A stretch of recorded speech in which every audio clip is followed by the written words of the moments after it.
या ठिकाणी श्रीराम भक्त म्हणून आपण सर्वजण या ठिकाणी जमलेलो आहोत. हिंदूंची अस्मिता श्रीराम यांच्या नावाचा जय जयकार आणि अयोध्येमध्ये जे राम मंदिर हा मुद्दा घेऊन भारतीय जनता पार्टी मतं मागत फिरत होती आणि त्याला साथ देऊन आम्ही या ठिकाणी त्यांचा प्रचार प्रसार केला. पण त्याच ठिकाणी जे पंतप्रधान आहेत त्यांनी मोठी मोठी आश्वासन दिलेली होती की ना खाऊंगा ना खाणे दूंगा. आज ज्या श्रीरामाच्या नावाने तुम्ही मतं मागितली त्या श्रीरामाच्या मंदिरामध्ये तुम्ही भ्रष्टाचार करून पैसे खाल्लेत आणि ते चंपतराय असो किंवा आणखी कोणी असो त्यांना सध्या अटक होऊ शकत नाही.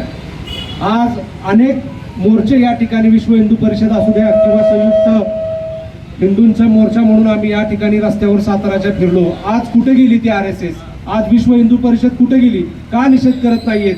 म्हणजे तुम्ही ज्या ठिकाणी हिंदूंचा अपमान होतो म्हणून तुम्ही कळवळा करता. आज श्रीराम आमची अस्मिता असताना ज्या श्रीरामांच्या मंदिरासाठी अख्खा देश एकवटला आणि त्या श्रीरामाची जर तुम्ही चोरी करता आणि तुम्हाला थोडी सुद्धा लाज वाटत नाही, हे बेडगीर तुमचं हिंदुत्व आहे. आणि या ठिकाणी या हिंदुत्वाचा महाराष्ट्र नवनिर्माण सेना म्हणून राजसाहेबांचा एक महाराष्ट्र सैनिक म्हणून मी निषेध करतो. मान्य लालकृष्ण अडवाणीजींनी चालू केलं आणि त्याला सक्रिय साथ लाभली ती शिवसेना प्रमुख बाळासाहेब ठाकरे यांची.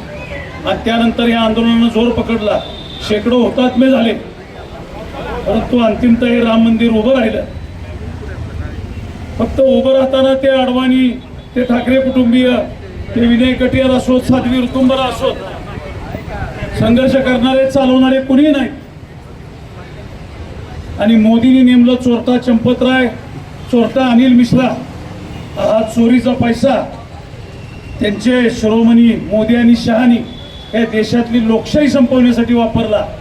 मग ती शिवसेना संपवण्यासाठी वापरलेले पैसे असोत, काल परवाची तृणमूल काँग्रेस संपवण्यासाठी असोत, या देशातली लोकशाही संपवण्यासाठी हा पैसा वापरलेला आहे.